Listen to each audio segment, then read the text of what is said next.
По 3-неделен зимски распуст, основците и средношколците денеска се враќаат на настава, но првиот училишен ден во второто полугодие не започна за повеќето матуранти кои денеска ја бојкотираа онлайн наставата. Во четврта година имаме бојкот на учениците по барање нивно и покрај сите наши напори да ги убедиме учениците дека треба да си дојдат на настава, тие ја бојкотираат наставата.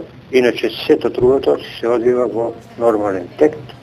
Во однос на нашите матуранти, да ви известам дека грото од матуранти запишаат државна матура, не ни информира регуларно за соодветниот бојкот кој што го планираат денеска, само мал број на учениците се имат пријавено на онлайн часови, останатиот најверојатно бојкотираат.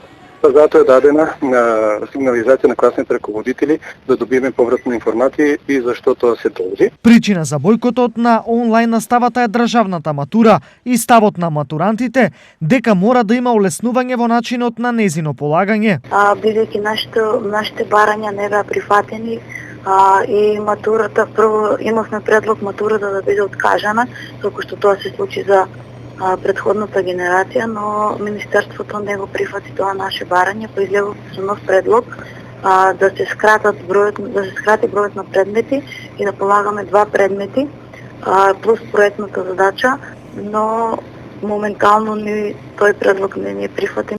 Матурантите се категорични дека компјутерите за настава нема да ги вклучат, се додека Министерството не ги прифати нивните барања. За разлика од повеќето матуранти во регионот, штипските, иако ги подржуваат барањата, денес сепак следеа настава. И покрај најавите за бојкот на наставата од учениците од завршните години, кај нас во нашето училиште бојкот нема.